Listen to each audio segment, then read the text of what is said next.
and Major Hector Quintanilla is now the chief of Project Blue Book. Major Quintanilla, what are the objectives of Project Blue Book? As I'm standing there, I kind of, it's a very hard feeling to describe. Skinny arms, skinny legs, but I could only see about half of this thing.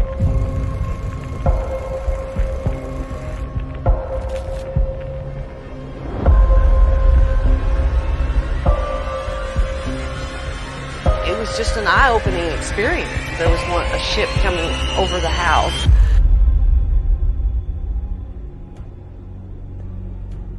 It was like a white light sort of thing that we saw. It was coming out of a cloud.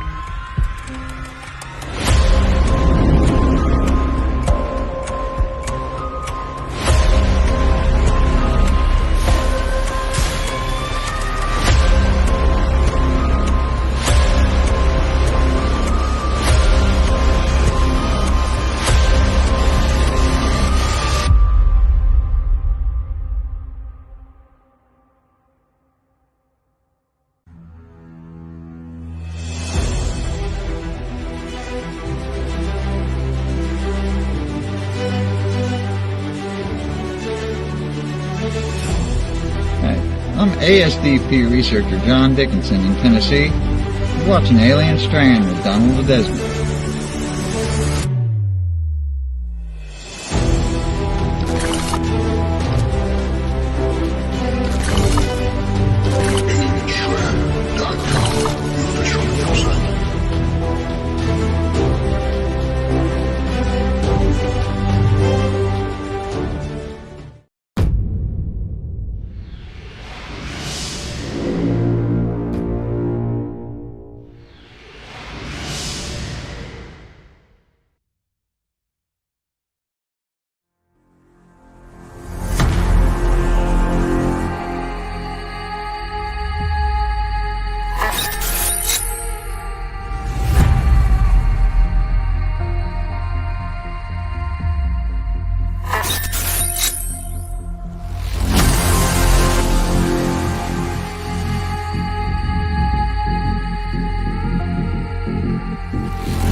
Hi, everybody.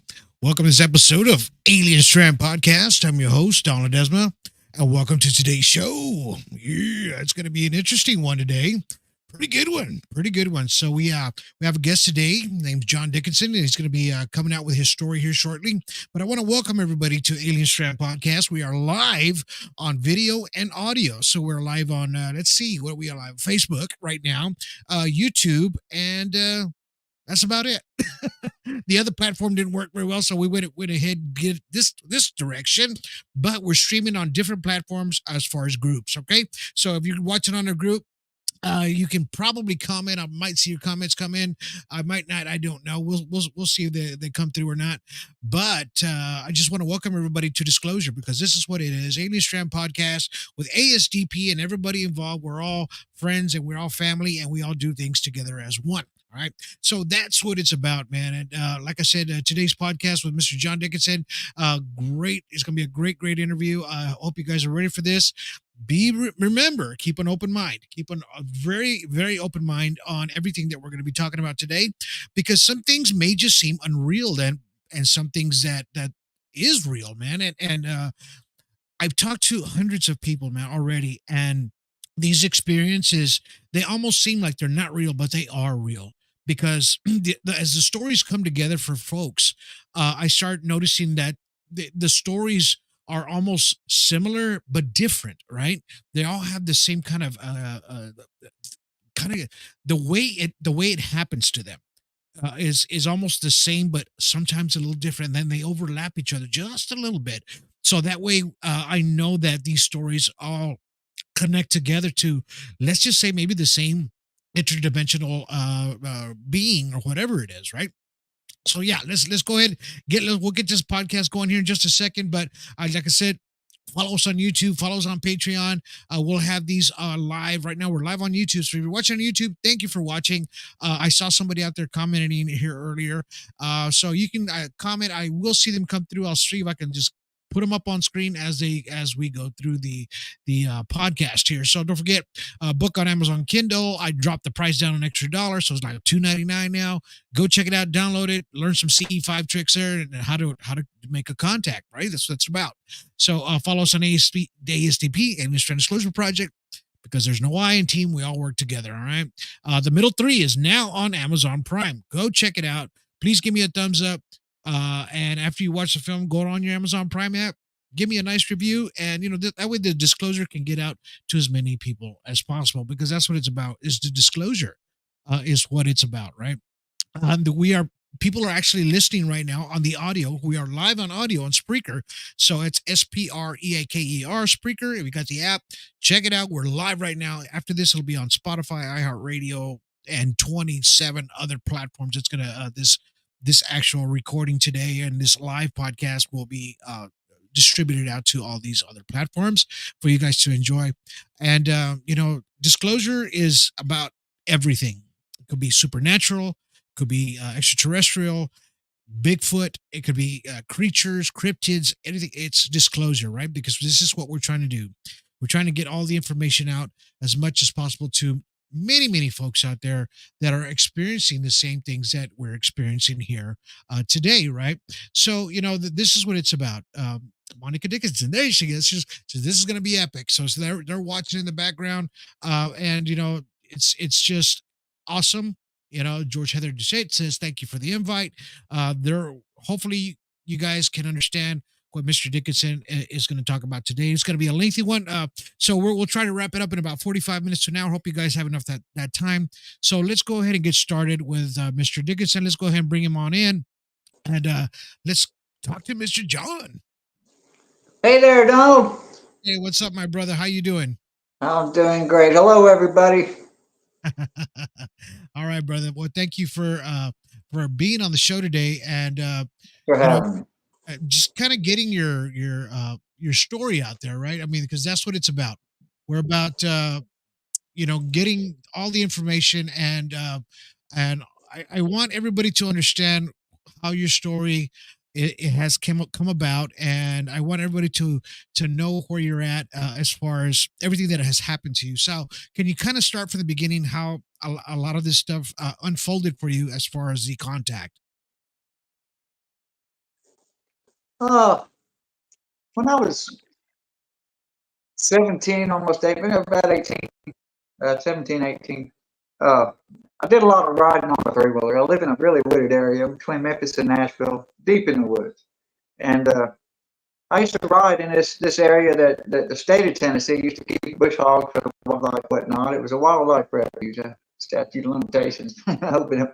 But I used to ride out there, and then maybe I could catch a deer or two popping up out in the middle of a field. Of course, the bike I was on was really fast, 250R. I could keep up with them. I did tobacco at the time, which my mother didn't like. So I'd go sit in this field just before dark. I'd take the helmet off, shut the bike off after been riding, and dip this tobacco. And I'm sitting there and listening to the woods, and it's on the river bank of the Tennessee River. And in the distance, I saw something. It resembled a blimp, but I mean not. You're having technical difficulties on your side. We're having a little static. Something's happening in the background of your phone there. Yeah, you got some static or something going on there. Might be too close to something. See Let's see, I had a vape sitting close to it. I hope that's the problem. I can hear you better now. Now I can hear you better. Okay. Okay, great. You might have to hit, Right. you might have to hold the phone. I'll do that. Okay. Anyway, I was in this field dipping this tobacco. Couldn't dip with a helmet on, and in the distance, I'd say about a mile, looking south, I saw what looked like a blimp, except this was it was so long. It was longer than an old Zeppelin blimp, like you see in World War II. Those real long ones. Now, I was raised in Fort Lauderdale near the blimp park. I mean, I know what they sound like. They came over the house all the time, and but this I didn't hear anything. Wind was barely blowing. The sky was pretty daggum clear, and I sat and watched this thing, and I thought maybe I could. It's kind of like pulling your handle of a truck, you know, to get them to honk the horn. I started the bike and pulled it around to a hill, and got it on a little lump there, so the headlight would be shining at it. And I was flicking the headlight on and off, up and down, on and off, high beam, low beam. Didn't make a difference. Now this thing, it didn't have a pilot house. I saw no pilot house.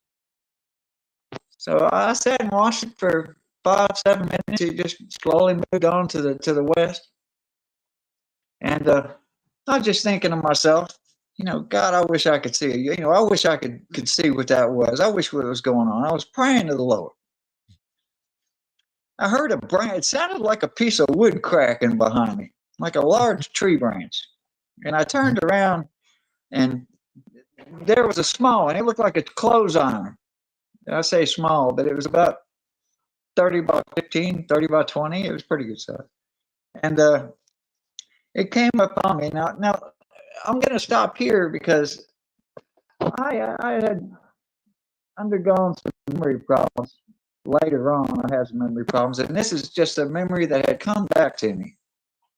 Now, your voice is still breaking up pretty bad. I Okay. don't know what's going on. It might be the area that you're at, man. I hate to say that, but Yeah, I'm in a city. I'm in a city. I'm not at the house. I came out of the woods just to do this. Just having some interference. That's all. It might just be what's around you. It happens that way. Yes, sir. But it was silent. No noise. No lights on this thing. Nothing. Okay. Now the bike had shut off at this point. I stepped off of it and kind of eased to it. I started getting worried. It was moving slow over to my direction, and what am I going to do? I'm in the middle of nowhere. The bike is a kickstart bike, and it was a little bit away from me. Right. And it came over me. I'd say it was about 15-foot distance-wise over to it, and it was up about 25, 30 foot. And it was silent. And a light beam it was real dim at first, hit the ground. Now, I'm adventurous, I stood there and watched this thing. Light kind of got brighter and brighter, and it just stayed there. Okay. I walked up to it, kind of wanted to throw my light my hand in and out of the beam. I mean, if it was going to hurt me, it would have done it already. Right. So I put my hand in the beam. I didn't feel anything. I just felt inside. I wasn't arguing with myself inside. I was really relaxed. I had a feeling wash over me like there's nothing to worry about. Right. So I stepped over towards the beam, and it got like milk white. It was like swimming milk of light. I mean, it was so thick. And I had taken a breath before I went into the light. And when the light came on, I could not breathe. There was no oxygen. Nothing. Right. It was like trying to suck air through glass. And this lasted I panicked for about 5 seconds. I didn't know what I was going to do. When the light shut off, I was out inside. I was in there. And the circle I was standing on the ground was probably 5 feet wide. On the inside, it was probably 4 feet. And I didn't even see how it closed. I just looked down. I was on the ground. I could see where the door was, the circular shape on the ground. It was a pale gray ship. Nobody around. Looked like a small walk-in closet in front of me. On my right, there was a wall of light. It was similar to a large screen TV, except a little longer in width. And So it had these beautiful lights. Basically, Yeah, you go were ahead. you were inside the ship at that time, at that point, right? So you're Oh inside yeah, you're inside because of that you saw this thing hovering. It was silent, and then the beam of light. I'm trying to get the so because you're breaking yes, up. I'm trying to get people to understand what you were saying. So the light beam came down, and then you stepped into the beam, and then you find yourself inside this craft, right? So this right. craft is like a 4 foot by whatever, 4 4 by 8, maybe small craft, but you're saying that, Well, and it's bright inside, correct? yeah, I mean the light beam was about 4 foot wide, but when I got in, directly ahead of me, I'd say it was like a clothes iron with a T on each end, Okay. and I was in the one end with the T.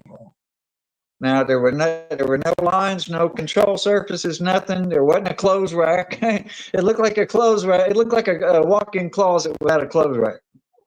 Wow. Now on my right, it opened up into what you would think would be the bigger part of the inside of the iron, Okay. and on the right was a wall of lights, beautiful lights. They were moving from right to left. It looks similar, it reminded me of an EKG machine or something you'd see in a hospital, but it was mesmerizing. I looked to the left, no control surfaces, nothing like that. There was a little table about 3 foot off the ground, 3.5 foot on a single pole. Kind of looked hydraulic, but it didn't go up and down. It was just a shiny pole. Right. I sat in there and I walked in there anyway. The door was closed on the other end of the ship. On the other end where the T's at, it was closed. I walked around on the inside trying to see something, anything. I only saw one symbol. I would I've sent it to you, and I think I've sent it to you in the group. But it was a symbol. It was a symbol that looked like three saucers, one stacked on top of the other, Okay. over three circles. Now I don't know what that represented. Okay. I walked So around. Yeah, okay. so Please ask me. you saw this object that was looked like three saucers stacked on top of each other, right? So your phone is breaking up real bad, brother. I hate to say that, man, but it is. I don't know why it's for everybody out there that's listening and watching. This is exactly what happens to a lot of people that have made contact. This is what happens during live podcasts. A lot of times, it's not because earlier we were talking, but sometimes these these entities can actually be around, or like somebody said up there. I think it was George has said you might have an implant that interrupts with the microphone on the phone. So you may have an implant, man, and it causes disruptions in the frequencies that we're having right now during this podcast. I apologize for that, but I'm so sorry, everybody. no, it happens, man. It does happen, unfortunately. You can't hear it on your end, but I can hear it on mine. Maybe do you have maybe a set of headphones you can plug into that, or is there a way, or maybe that might help a little bit if anybody has some that maybe that'll plug into your phone. Ah, I'm not home. My daughter just bought a pair of headphones for me too. Oh, Okay, no worries. Just keep going. So you were saying that you were inside this ship. Now, when you were inside this ship, did you see any extraterrestrials at the time? no, at that time, nothing. It was just an empty room. I was like, where are they at? Nothing's going on. Now, look, Okay. for the audience out there, I'm not on drugs. I'm not drinking. I don't even smoke cigarettes. I'm telling you straight from my heart. I swear to God, this is the truth. Yeah, I can't express myself any clearer than that. Than I was in a field, saw a ship, and next thing you know, I'm inside, and I felt totally calm. There was this feeling inside me that there was nothing to worry about. Now I sat on that little table, I started getting tired, really tired. I mean, I felt safe and tired. And I laid back on that little table after a few minutes, and three beings came in from behind me. They were standing around the table I was laying on. Wow. One came up behind me, one came around to the right, another to the left. They were about dark gray, kind of maroonish. Okay. 4.5 foot. I said the table was off the ground about 3 foot. I only did 8 inches above that. So, 4.5 foot. And the when you hear someone talk just after, if you're talking in a room with an echo, Right. just after the echo leaves the room and you try to recall what their voice sounded like, that's what they sounded like. They were speaking to me. Wow. Now, I remember there was this feeling like, hey, we're gonna try something.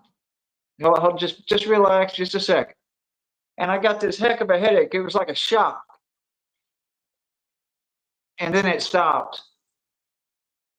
And I got the impression they were trying to communicate. They were trying to plug into me somehow, mentally. That's the best way I can describe it. They were all three at one time trying to get inside. Wow. And I thought back to them, hey, if you're trying to, I believe I can do it. Let's try again. And the shock went away, and they were all three in my mind. Now, I can tell you memories after that, and I'm not sure if they were mine or theirs. But they were in my mind. They were going through old memories and like going through a card catalog, trying to. The wall along the lights on the wall I told you about behind me, moving real slow. And after I freaked out for a second, I looked over at the lights and they were all changed and jumped up real high. And I got the impression that they were measuring my emotion. If I was scared, if I was mad, if I was going to try hard. Wow. Hey, you're breaking up extremely, really bad, man. I hate that this is happening to you. Hey, I want people to hear you, and it's hard for them to hear you like this. Let me see. You know what? If you want to, we can pause this till tomorrow, and I can get some headphones, or we'll do it at a time, because I've waited 30 years to talk about this. My wife has heard me talk about this, and very few others, but I think you're like the seventh person I've ever told, Donald. I know. Right there where you're standing, you actually sound pretty good. So I don't know. I don't know if it was the area where you were standing. It might have been bad, or I don't know. But right there where you're standing, it's pretty good right there. I can hear you. Hey, whatever works. I mean, if it's working, let's do this. Let's keep on going, brother. Keep on going. All right, I'm in the ship. They're in my mind. One of them walks over to a wall and had four indentions on it. I mean, they wasn't even maybe 10,000 stitches on each side. He walked over and put his fingertips in those things. I didn't see anything happen. He or she touched those, and I felt a shift, like a very slight weight shift. What I was thinking to them was, I want to go. Let's do this. I want to go. I want to see where you're from. I want to see what's happening. Right. And they left the room. They were gone, and next thing you know, I'm big time tired. I'm so tired I can't even see straight. I was asleep. It just knocked me out. Later, I found out through thinking with them, it's the best I can describe it, was that they screwed with the air somehow. That we do that to people. They were just kind of letting me know that we do it. They do it. Nothing was going to hurt me. Nothing. They didn't poison me or anything to get me to go to sleep. Yeah. No. I have a friend that spoke to me about something like that. That when he got taken as well, that they almost pulled him out of time, and when they pulled him out of time, when they were communicating with him, when they put him back, and he felt like he was off, like a few seconds or whatever, and it messed him up for about 2 weeks. He said it's almost like they pull you out of your time element, and when they put you back, if they don't put you back exactly where you were, the exact seconds or whatever, that it throws your body off, and like you're not as coherent, and you don't think straight. And that's what he was telling me. It's like a deck of cards. If you don't put it out and put it back at the same place, it's going to be off. So is that from no location? Yeah. Is that kind of what you experienced? Something like that? At one point we were traveling, I went with them. If for me to get into this, Life, I mean, it's so unbelievable. I have a hard time, but there were some parts to this that I remembered later through hypnosis that scared the heck out of me, and that's where it's my grounding spot. One of them was when I turned and saw the ship behind me. That was the one that scared me, and that's how I go back to that to remind myself that this is real. Now I've got a report in Memphis Hospital where I was hypnotized, and I went through this with the doctor. Now, when she asked me about it, of course, I spun around in my chair. It scared the heck out of me. And I started to go into this story with her, and I got past being with the three, and I was headed to another location. I got the feeling it was really far. And I didn't go any further with her because I didn't think she could handle it. It was a truth that it was it was scary. And I wouldn't know how to start with her. Right. Now, I helped them. I consider this an interview. I interviewed to work with them. I mean, I was ready to go. I was 17. We've all watched movies on TV. We talked about it. You know, these guys, they looked pissed. They appeared pissed, but they weren't. It was just the way their eyes were situated and the wrinkles and the folds in their skin. They just looked angry. I mean, you look at them and you think, what are you mad at? But they weren't. They have no emotion. They have no emotion. They had no emotion. They were almost like they were running on a program, a simulation, just to get the job done and move on to the next person. Later, they let me know that they had seen me in that field, but they were on the way somewhere else and were kind of hurrying to get to me. Now, we went from there. It's hard to come. We went to a place, and it was like, come help us. And I went and stood over the door, and I remember to hold my breath. And I went, next thing you know, I'm on the ground. I'm standing on an area. It's like a giant landing pad with a miniaturized little town at the end of it. It's the best I could describe it. The beings that I saw and I was like being told in my mind to help them. Something terrible had happened. That's the feeling I got. Something devastating had happened there. And I was there to help out his muscles. That's all. I didn't be smart or anything like that. And they put me on the ground, and I was just supposed to shove a few stones out of the way, but they were so light. Everything was light. I could jump in it, go way up. You know, it's really amazing. And I helped them. Is there any way that maybe let's try stepping outside a little bit? Maybe we can get a better signal. Maybe I think it's your signal. Let's try that. It might be. That's why I came to this city, because I knew they had towers around. If we were at my house, you probably had heard 2-3 words I said. Yeah, because it was working good when I was talking to you earlier. So let's try that. Okay. Let's try that. How about this? Okay. Yeah, let's try. Better? Sounds better. Okay.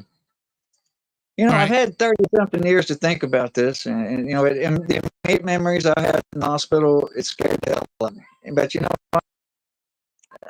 I'll be able to touch up on that in a minute as to why I was so forgiving. Now, I helped those little people out. Little people, they were about. Let's see if I can see my picture. They were only was tall, maybe 4 inches, 5 inches tall. I mean, they were coming out in droves, laying stuff on the ground for me. I don't know if I was being worshipped, thanked, or what. Now the air was thin; it was real thin, and it had a bad taste to it. Kind of gave me a little head rush, but I got it done. I got back. Again, hold your breath. Back up in the ship. I still had the impression we were going a long ways off.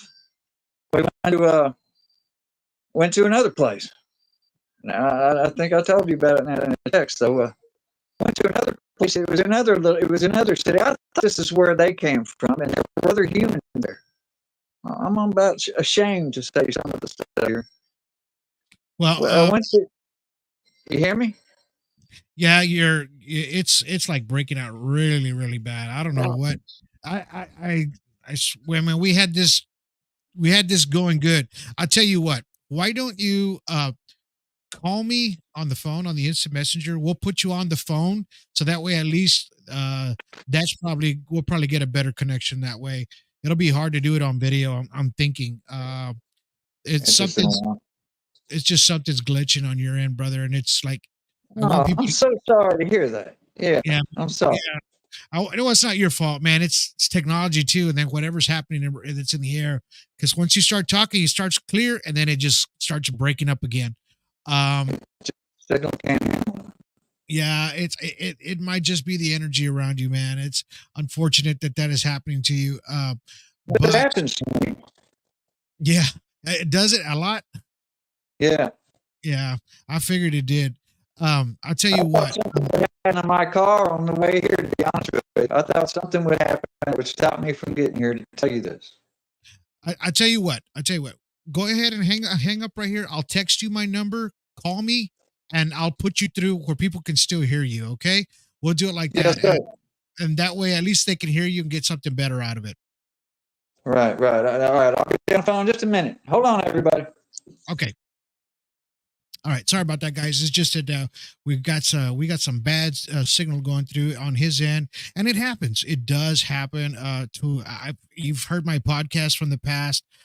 Sometimes we get people that have gotten real close to these ETs, and possibly they have something embedded in their skin that causes them to for that not to happen, for them just to have just nothing but interference. You know what I mean?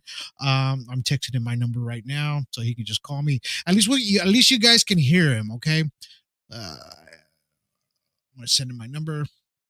Okay, so he's gonna call me. We'll just patch him through, and then that way you guys can hear him a little bit. At least hear him. I know it's on audio too as well, so you guys will be able to hear him as well on the audio side. Let me just turn on this other mic and just make sure he's gonna be on, and then we'll get him through. I want to make sure that you guys can hear him when he calls me. I just want to make sure that he tells his story. He wants to tell his story so bad, and he wants it's. There he is. He's calling me now. It's better than mine. Okay, now I can hear you, brother. Hey, buddy. Better. Yeah. Okay, let me see what I can do here. Let me see if I can get you better on here. That's a dang shame. Yeah. I know. I drove 20 miles just to get to a better signal, and it's still doing. Okay.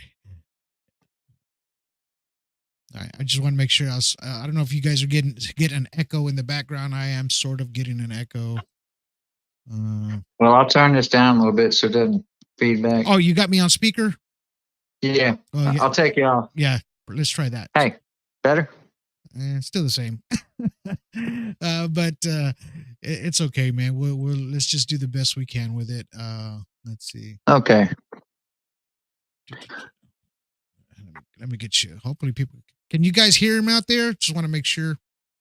Yeah, if anyone's got any questions they want to ask at all about this, if I can answer them, I will. I hold nothing back about this. And this experience, it goes way further than this. This is just the little ride I had. I mean, they were in my mind. Actually, when they left me, I felt like I was alone. It was sad because it was like being in a crowded room or always having 3 or 4 of your buddies with you wherever you go. Right. And then when they leave, you got no one to talk to. That's kind of the way it felt. I felt like my company left. Oh, wow. But, I'm to the point where I was telling you about, the sequence of events could be off. I mean, when they took me to the second place, there were other humans. Oh, really? But they had been abducted. These people were pissed. They wanted to hurt the aliens. They didn't know I came willingly.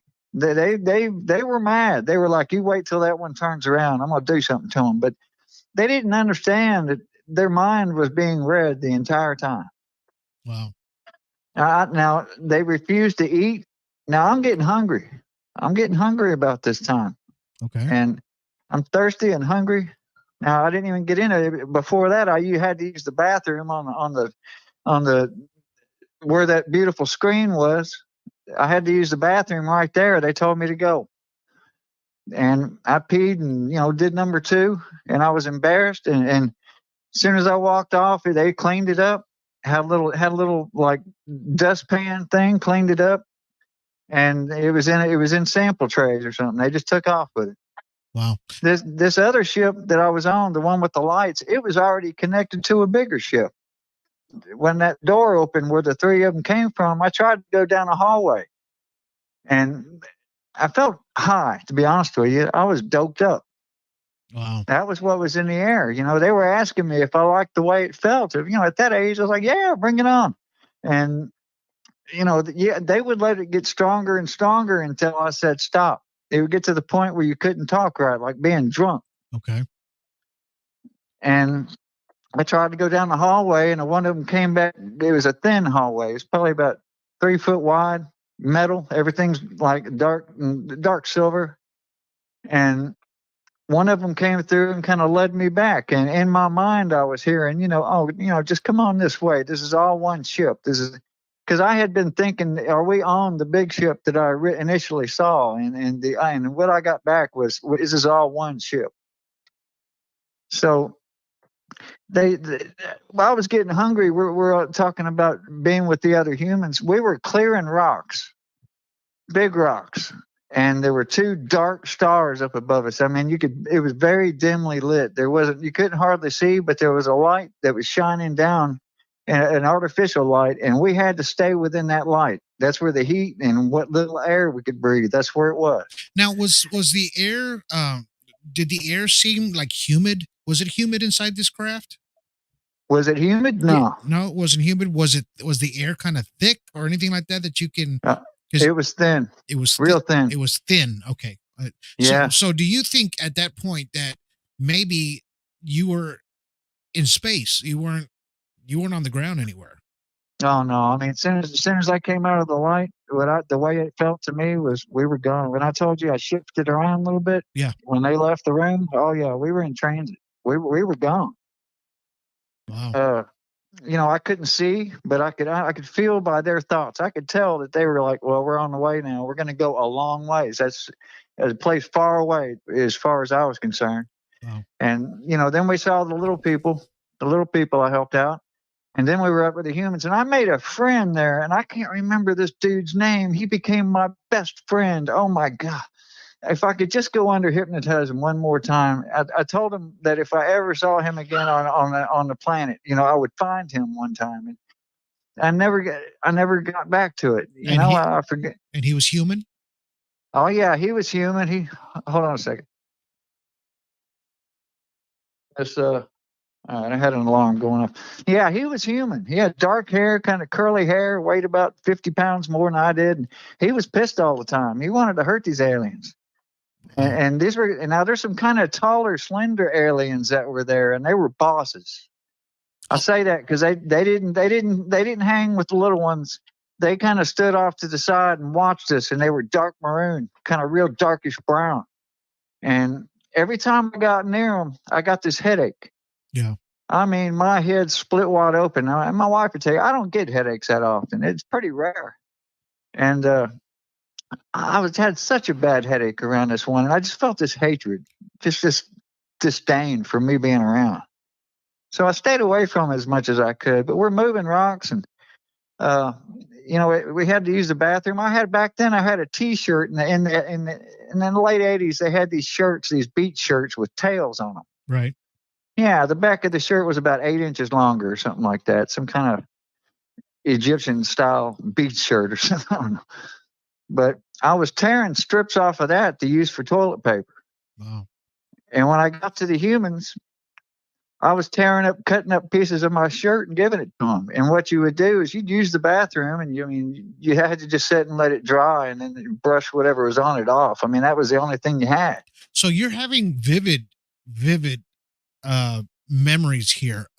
Yes, sir. So you're you're coherent through this whole ordeal. You're straight up coherent, right? Yeah, I was high as hell on the ship. I mean, that was kind of almost like a gift to keep me calm. And I think they do that with a lot of people when they pick them up, because everyone's got everyone's addicted to something, whether it be cigarettes or whatever they might be hooked up on, and or either that or they're angry. But once this highness got to you, you didn't give a damn what you said to them. You didn't care.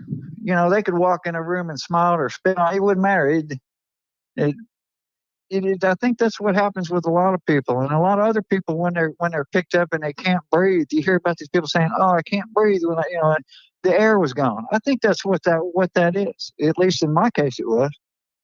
So, I mean, were there people like gasping for air in there, or they were just kind of just no? It was just that's just the thought process as it was happening.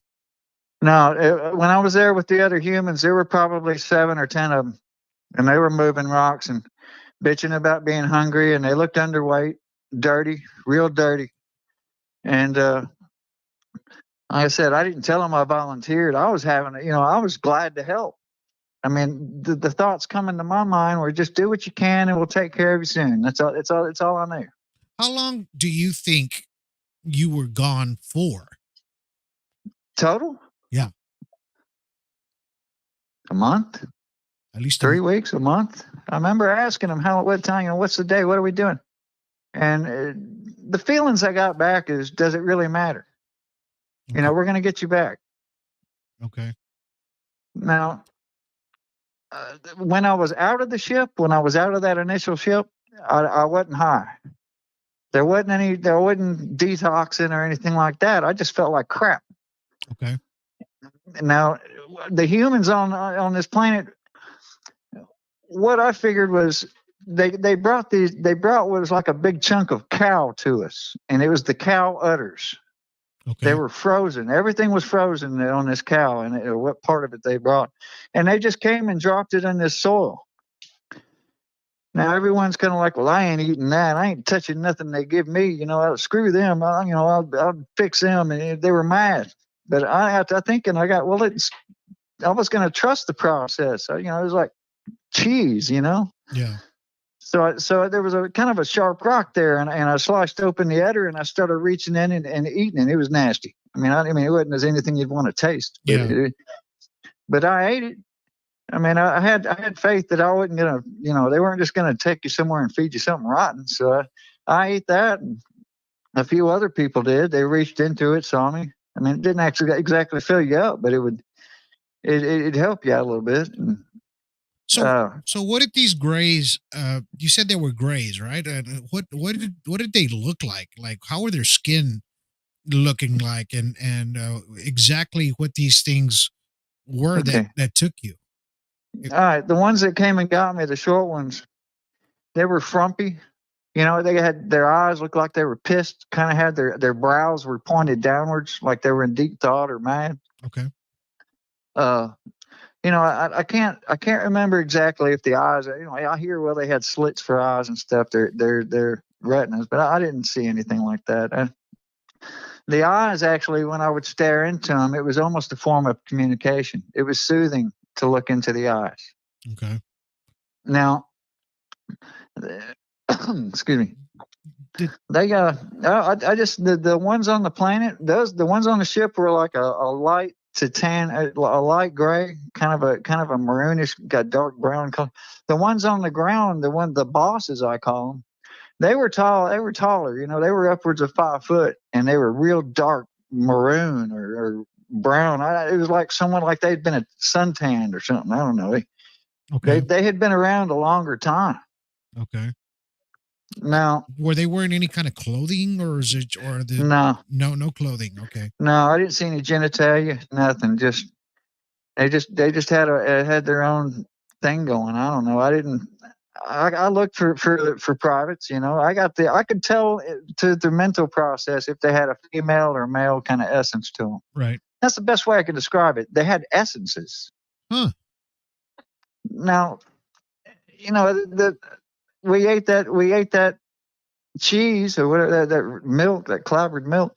Now there was one that come up to me, and I thought to him, I said, you know what? If you want these people to eat, why don't you let me build a fire? Go get me a whole cow, and I'll cook you something. But no, right. You couldn't burn anything there. There wasn't any such thing as fire on this place. It was desolate. It was open. There wasn't any kind of bushes or nothing like that. It was just like, it was like looking at a desert, but the sand was thicker. It's the best way I could describe it. It's real dark sand. Could you tell that like maybe but the air was breathable though, right? On that, yeah. Okay, where you were at. So if I was in the light, yeah. Could you see the sky, or the sky was blacked out, or anything like pitch black? Pitch black. Pitch black. Pitch black. There were two stars. I mean, they weren't as big as our sun. It looked like if you were to put a whole bunch of tint in front of a star, it was like smaller than ours. Wow. And the best thing I could do, could get from it was that one day that was going to be the end of it. That they were trying to build it up in a way that they could survive without something. I mean, I assume it was the suns or maybe one of them. I don't know, but we were preparing for something.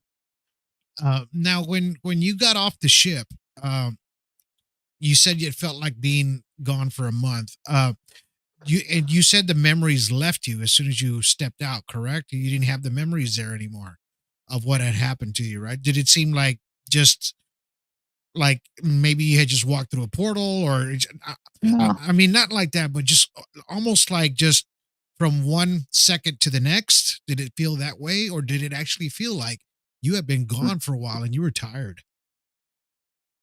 We went to several different places that I could go on for a good while about the different stuff we did. Now, if you want to talk about just coming back, when we got back, I knew I had a one-on-one with one of them on the way back. I was off the big ship, and we had gotten onto a real small one. I mean, it was small. My granddaddy had an Alumacraft boat with a little bitty fold-up little chair, a little fishing seat on it, and it was, very tiny. That was about the size of this. There were 3 chairs in there, and there was like a circular table, but it was a foldable table somehow. You could bump it, and it would fold all the way down to the ground. Right. But I couldn't sit in my chair for long because I couldn't stretch my legs forward because of this little round table. And the other alien, he was sitting on the opposite me. It was just the one. There were 2 other chairs, but it was just the one with me. And I sat down on the floor completely and kind of tried the Indian style, but my toes would hit the table and it would pop down. And then I stretched my legs around it. And the whole time I'm connected with this character. He was asking me questions. He was going to give me a gift. He was going to gift me with something. Okay. Now, he wanted to know, what was the scariest point in my life? Did I have anything I wanted to share with him? He'd love to see some of the things that I've seen. So I took him to some of the memories I had of jumping motorcycles and 3-wheelers and getting injured and heartbreak from girlfriends. And I took him around the block in my head. I was showing him all this stuff. And he said, "Do you want to know when you're going to die?" And I said, No, not really. I mean, I'm not interested in that. Or, hey, do you want to know when the planet's going to end? And I said, no. But then he showed me a picture, like in my mind, I was about halfway to the moon's distance from the Earth. I mean, as far as its size from me. And I just saw the Earth on fire and smoke all around it. And you could tell no one's living on that ball. Wow. And my first question was, well, is this what's going to kill me? Yeah. No, it's not. Just relax. So I just wanted to show you this. This is going to happen. And it was terrifying. It really was. But I knew I was going to pass away. And of course, everyone knows the planet's going to end at some point. I mean, right. I mean, it's got. So I didn't focus on it. And do you want to know where you were before this life? It was real soft voice, a real soft, kind of almost monotone, loving voice. Well, do you want to know where you were before you came here? And before I could get an answer, now let me tell you, when I would start to ask a question, even to myself in my mind, the answer was right there. Oh wow! Yeah, not time enough for someone to speak. I mean, they gave me understandings, not answers, just understandings. Now, they showed me some stuff about before I was gone, before this life. They showed me stuff. That's a whole nother show, brother. Wow. I believe it. I believe it. Yeah. Man. Yeah. They showed me some stuff and when I saw it, I was like, oh, I recognize this. I know that. But as soon as he pulled away from that, it kind of faded off. You know, Wow. it's almost like you're not supposed to remember it or something. It's almost like a deja vu moment, huh? Exactly. Exactly. Yeah. I mean, like, oh, I know who that is. I know where I'm at. Right. Right. But Wow. I mean, that left. So the contact, I'm putting a picture up of contact, and it says emitting receivable frequency. Now, basically, this is what it did to you. It kind of it gave you the frequency to receive the images and everything that it was telling you about your previous life, about things, even your life, your death, even the death of the planet. Now, was there a this is the deep conversation you had with this extraterrestrial. Now, that was my buddy. Was there a reason why this extraterrestrial got close to you at that point to give you that information, or knowing that? See, because a lot of people, there's folks out there that you can't even talk about war or atomic or bombs or whatever like that, or even or death, because they'll start, almost getting nauseated and they don't want to hear it. They start throwing up, right? Some people can't handle it. Some people cannot handle that. That's why I didn't say it to the doctor in the hospital. I remembered it then, and there was no way I could go into that conversation with her. Right, right. And you're not the only one. I've had somebody else that I've talked to, and they've told me the same thing, that when these things that were happening to them, almost similar to yours, but more in a physical sense and on Earth, that when they were explaining these things to the doctor or the therapist, that it took a few years before the therapist took this person to the side and said, you know what? I believe you. I'm having something similar to this as well. They just they couldn't do. They had to do the doctor-patient confidentiality thing, right? And because it took 2 years now, mind you, before this doctor said, "I believe you," right? Because at first, when you say things like that, people are going to think you're nuts, you're crazy. It's not, didn't happen. But if you can vividly remember everything, and then you said that there's after they did the hypnosis on you, they actually recorded a transcript of you, of you talking about these things. Now, after the transcript, they told you exactly what you had said, or did you kind of remember after the hypnosis? Oh, I remembered. Now, the doctor, I looked at her when the drugs started wearing off. I was kind of bummed out, because I wanted to get into this further, actually in my mind, not with her. Right. I just wanted to explore it in my mind. And when the drugs started wearing off, I thought, oh my goodness. And I told her, I said, look, she's writing with a pen and paper. And I said, look, you be sure to write down what I said. And, because I jumped up from my chair, they're here, that's where it all started. And she said, you know what? She said, I can't really speak about it, but I've heard like 4 or 5 people speak of the same things you spoke of under hypnosis. She said that there were several people, and she even kind of suggested that I pursue this, that they could make a movie out of it. Wow. Yeah. Those were her words. Yeah, I know, because you have been talking to me for a whole year now, and we've been you've sent me some long emails, and I've read through them, and I've read the stories that you had that had unfolded for you when they came and took you. And it goes, man, we could do a 3, 4, 5 hour show, but of course, we're going to do little at a time, because yes, sir. You wanted to get this off your chest. You wanted people to know exactly what happened to you. And that everything that happened to you, you weren't on drugs, you weren't drinking, nothing like this happened to you.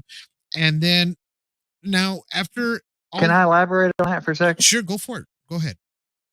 I wasn't on drugs, wasn't drinking nothing. I was trying to get in the Navy. Okay. I'd already been accepted. I was kind of counting down, time to go to MEPS and then go to Memphis Entrance Processing Station, and then be sent off to school. When I was taken up, shown what I was shown, went through what I went through, and shared with them, and they shared with me. When I got back, all ambition was gone. Oh, wow. Every bit of my ambition, and I wasn't going. They let me. They kind of gave me the impression that if I left, I would die. Wow. And that's before Desert Storm and all that. I mean, and Desert Storm started not long after that. Wow. But I'm just speculating, kind of. Right. I've wondered about that over the years. Right. But my ambition was gone. I wasn't going in the Navy then. I wasn't. Wow. I won't, I went further than that. I won't get into that on the air, but it led to my memory loss and a head injury. Yeah. And if you've ever seen the movie 50 First Dates, that girl in there, every time she goes to bed and wakes up, she starts the day over. That's what I've been going through for 30 years, more than that. Wow. Every morning I get up and I feel like it's time to go water skiing because I was on the river every day at that point. Wow. The summer was coming to a close, and I was trying to get as much, water time in as I could. I had a friend with a killer boat, and I wake up every morning. It's gotten better over the years, but still got that little tinge that little excitement when I wake up of going skiing. Right. Yeah. Wow. Well, I mean, it's sort of hard for people to understand these stories and the things that happen to people because they're not all the same. They're different. And just like Heather was saying right here, George says, it's time that people know that why we are all connecting and telling the truths, that there is a reason and preparation, right? So it is nothing. The world is not what we think it is. Our reality, who we are. Right. I am not the person I thought I was back then. I am not. And, I know from a fact, I know what I was told, that when I die, I'm going to be one of them. Wow. I swear to you. Wow. So, I mean, I know that the experience that you had was, it doesn't sound too traumatizing for you, but I was going to ask you this. It might have been, but I'm going to ask you this. Well, my curiosity kind of got the best of me back then. I wasn't scared of dying. I was kind of like hanging on the cliff as it was, Right. And then I went with them. I'm like, Dare, you can't, if you want me to do something, I'll do it. I don't care. I mean, I'll show you how a human does it, that kind of thing. Right. I just had a big head on me. Go ahead. After all of this had happened to you, did you have a hard time getting the thought process back to yourself? In other words, this happened to me. Now I have a journey to do. Or did you do a few years to where you were trying to understand exactly what had happened to you and get the understanding of why? Did you have that? In a little bit. I got back. We got back. The court. I felt that I had a few minutes. There was the one with me, and I said goodbye, and the big thought given to me was, so what are you going to say? What are you going to do? Right. And I thought back to them, man, I'm going to tell everybody. I'm going to tell the world. Why don't we tell the leaders? And the idea that I got back was, they already know. We've been here longer than you know, and the leaders already know. And if you do come out with this, there's a chance you won't survive. Wow. That was what I understood to happen. So I told him, I said, you know what? No one's going to believe me anyway. This is so crazy, so outlandish, that if I come out and tell anybody, no one's going to believe me. And it was kind of a humorous thing between us, almost like an inside joke. Right. Like that's very smart. That's very clever for you to think that way. And I got off. There's a little light step into the doorway, down on the ground, and the ship, I looked up when I got out, and it was gone.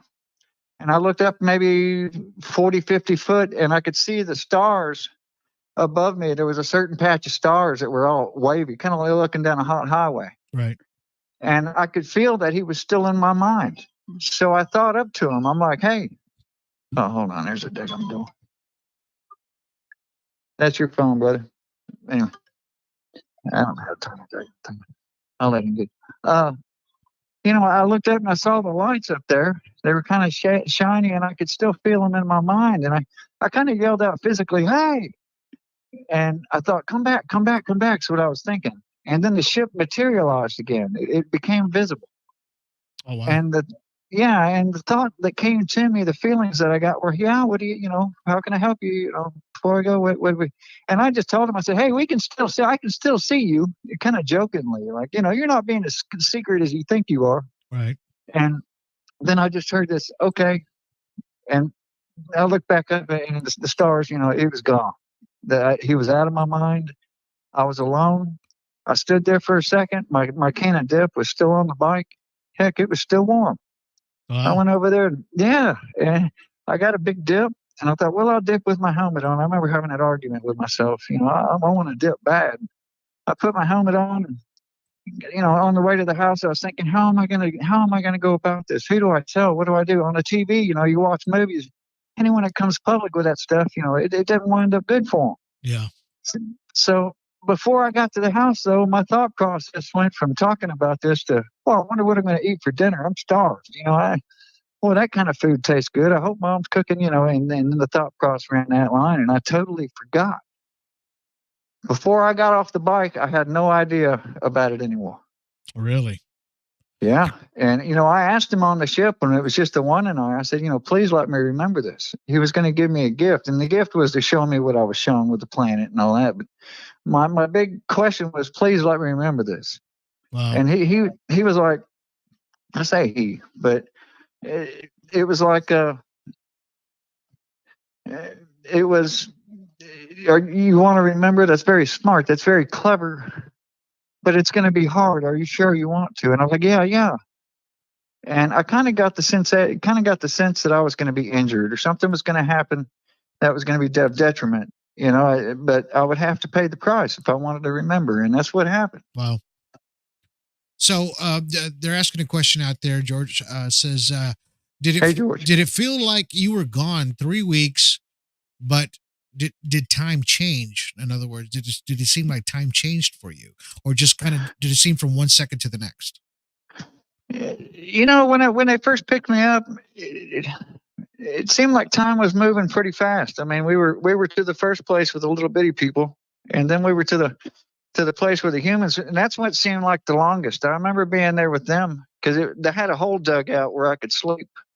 The gravity was real light, so it didn't hurt to sleep on those rocks. And I had a bowl kind of scooped out that fit my body ergonomically, and I slept in it. And I remember thinking, man, how long is this going to take? How many times? Because you couldn't look at the sun. You couldn't tell if it was day or how many days passed. And I kept on thinking out to him, how much longer, how long have I been here? And I never really got a straight answer. Not too long. That was the impression. Now, on the way back, we were hauling ass. Okay. I told you, it took a while to get to these places. I mean, I did. At one point, the whole ship shut down. And I walked around a dark, empty ship, and I was worried because I didn't know how long I was going to be in there, and I was going to go stir crazy. Wow. But on the way back, the little bitty ship I told you, where I was sitting on the floor, that thing was banging around. It felt like it was getting nailed with cannonballs or something. It was crazy.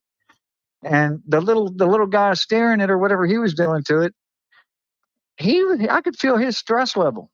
I could tell he was kind of, I hope this holds up. I hope something holds up, that kind of thing. And thinking, and that kind of made me scared as hell, when the pilot starts worrying, and but on the way back, I remember he said, the picture of the three ships overlapping.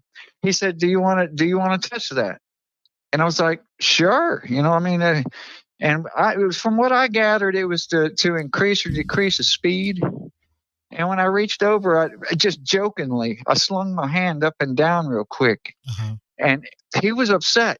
Like, why did you do that? Get ready. And about 20 seconds later, it was like my heart was having such a hard time pumping. It was like I got ahead of myself or something. It's hard to alliterate what happened. It's like my body caught back up with me or something. It was hard to breathe, hard for my heart to beat. Everything was in slow motion. And then everything was normal. And the thinking that came back to me was, don't do that. Wow. Don't do that. And, then of course we had this conversation I had with it. When I say a conversation, when it would show me something, I would be in my mind, I would go to that area for that certain amount of time. So I don't know how long I was gone physically, but mentally, I was in that ship with him for a long time. Wow. It's kind of strange that you talked about the connection that you had with it after it dropped you off, and then the connection left you. Now, I've been talking to this other person. I'm not going to say their name right now, but They Sure. recently had told me that I'm talking like a few days ago that they've been communicating with this extraterrestrial, this ET, right? Sure. And That means they're close. yes, and but they're actually communicating through an app that's going through their phone, but it's actually talking to this person back and forth, like telling them, Sure. we only see you during the night, we don't watch you during the day, and they appear for this person during the evening so that way he could see them. Now, Right. yeah, because what you had just told me kind of clicked a little bit, that because you turned around, you said, I know you're there, and they were there. They popped out, right? So this is what he's going through right now. And every day this Yeah. person's going through this right now. So and No doubt they're watching and seeing and Yeah. experiencing everything he is. Yes. They're seeing it. and they're communicating to him through this app using certain words, but it's getting real close to where they're asking him to go on the ship, and Sure. he doesn't want to, saying no, I'm not ready for He's that. kind of being recruited in essence. Right. Because I mean, you don't know what you're going to get. You don't know what you're talking to yet, or to the pilots, or whatever this species is, because there's hundreds of these species all over the place, different kinds. Yeah. And Yeah. so we don't know which one we're getting. But I just want to kind of reiterate that thought, because you brought it up, and it snapped inside my. And this is what I tell everybody out there. I tell everybody out here on Alien Strand Podcast and on the podcast that everybody might have a little bit of a different story, but it all connects the same way, right? And this is why I applaud you for being on the show today and getting your information out. Even though we had a little bit of glitches in the beginning, it's okay. We got it fixed up, and our people heard your story for the last 30 minutes. I wish I could have looked into their eyes and told it, because I'm not full of crap.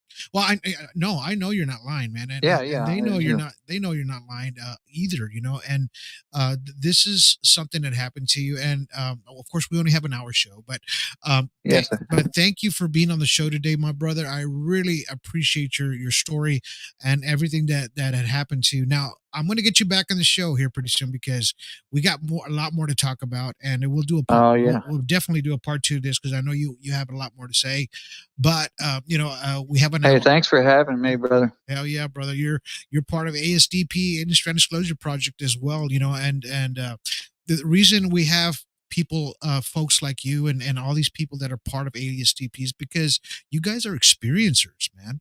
It's not because I just got somebody off the street and say, hey, you're going to be a ufologist. No, it doesn't work that way. No, the people in there are legit. Yeah. Some really smart, really, some really down to earth people. I've heard them in there, and it could be your brother, your anyone in the family.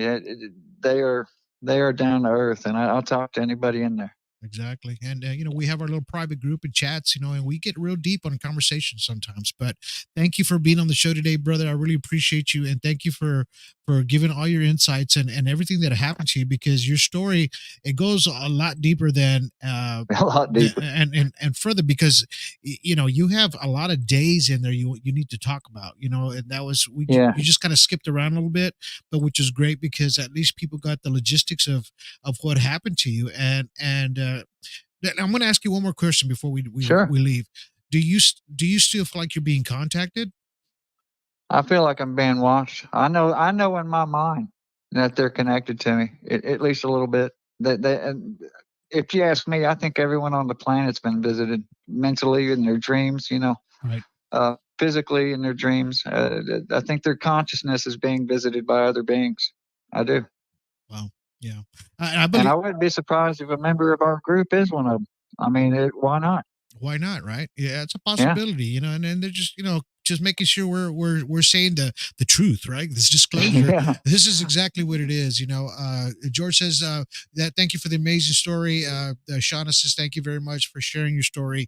A lot of people out there are watching, and a lot of people will catch this story, of course, after a few days, and when they get to catch up to everything. But we'll get you back on the show, brother. Bless you, man, and thank you for being on the show, and thank you for being brave and telling your story. Bless you, buddy. And, I just want to tell everybody that, this is real. And as time goes by, it's going to be so obvious you can't deny it, to keep looking up. That's right. That's exactly right. Exactly right. All right, brother. Well, I'll let you go, and then we'll catch you on the next podcast. All righty. All right. I'll talk to you soon, buddy. All right, man. Love you. See ya. I'd love to. Bye. All right, guys. So you got to talk to Mr. John Dickinson there. He's an amazing human being, and very loving, and great heart, big-hearted person. I talk to him daily.